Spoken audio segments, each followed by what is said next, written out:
हिंदू कट्टर, सिर्फ हिंदू। हाँ, क्योंकि मुस्लिम लीग ने डायरेक्ट एक्शन डे इसलिए अनाउंस किया था, उनको ये लगा कि अगर हिंदुओं को मार डालोगे, बहुत सारे हिंदुओं को एक साथ मारोगे, तो डर के मारे कलकत्ता दे देंगे पाकिस्तान को। लड़ाई कलकत्ता को लेके थी।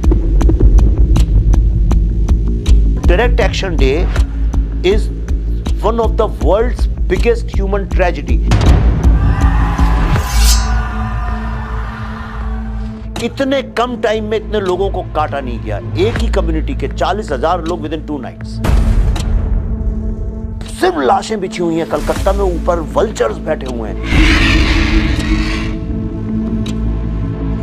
इन्होंने क्या किया, मुस्लिम लीग ने ये कॉन्ट्रैक्ट दे दिया अंडरवर्ल्ड और माफिया को। उनको 2 कॉन्ट्रैक्ट दिया। एक बोला कि डेमोग्राफी चेंज करो, कन्वर्ट कर करके मुस्लिम बनाओ। अगर टिल्ट हो गया, अगर पॉपुलेशन 30-40% हमारी आ गई, तो हम अंग्रेजों से मांग ही सकते हैं। अंडरवर्ल्ड ने काटा, माफिया के लोगों ने 40,000 हिंदुओं को काटा ओवरनाइट। औरतों को उनके ब्रेस्ट काट काट के ट्रकों में भर भर के, ट्रक खोलो, नेकेड हिंदू औरतें गिरती थी। और उनका यह था कि इनका सिंदूर इंदूर सब मिटा दो पहले। तो बता रहा है कि वो बंदा जिसने खोला, वो चल के गया, उसको एक औरत के यहाँ पे बिंदी दिखी और उसने जूते से उसको मिटा दिया।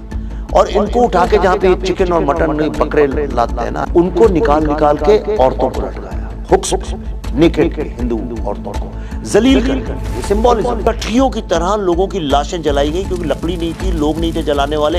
एक जगह आग लगा दी, ठेले में ला के फेंक दिया।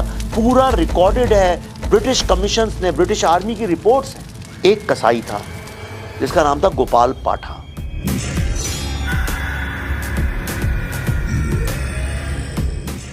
उसने सबको यूनाइट किया। उसने मारवाड़ियों से कहा तुम लोग पैसे दो, सिखों से कहा कि तुम लोगों को तलवारें चलानी आती हैं, तुम लोग तलवार और कृपाण चलाओ। बिहारियों से कहा तुम्हें लठ चलाना आता है, तुम लठ चलाओ। फिर इन्हें बोला हमें बम बनाना आता है, हम अपने बम, देसी बम को इस्तेमाल करते हैं। एंड दे फॉट बैक और Suhrawardy had to stop direct action day. उसने कहा कि इतना मुस्लिम कट जाएगा अगर गोपाल पाठा को नहीं रोका, कि पाकिस्तान बनाने का कोई मतलब भी नहीं रहेगा।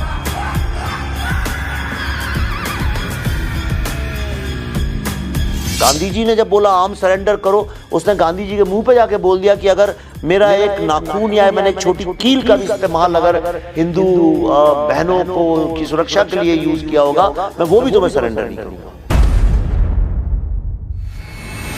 सवाल ये नहीं होता है कितने लोग मरे, सवाल ये होता है किस तरह से मरे। 1000 साल भारत हिंदुओं का परसिक्यूशन हुआ है। पूरे वर्ल्ड की ह्यूमैनिटी की हिस्ट्री में सिर्फ एक ही सोसाइटी है जिसको 1000 साल तक गुलाम बना के रखा गया। पहले 700-800 साल इस्लामिक लोगों ने, फिर करते करते 200 साल आप क्या उन लोगों ने राज किया जो क्रिश्चियंस थे। सब कहते हैं गंगा जमुना तहजीब। इतना फ्रॉड शब्द है गंगा जमुना तहजीब, ऐसी नाम की कोई चीज। पूरे विश्व में एक ही एक धर्म बोलिए या बिलीफ सिस्टम बोलिए जो कहता है कि जानो, सीक, फाइंड योरसेल्फ, अपने इनर बीइंग को जानो। हम लोग सीकर्स हैं। और बाकी जितने अब्राहमिक रिलीजन्स हैं वो कहते हैं मानो, क्योंकि हम कह रहे हैं ऐसा। ये बंगाल ममता बनर्जी का नहीं है, उनकी बापौती नहीं है, ममता बनर्जी की ठेकेदारी नहीं है बंगाल।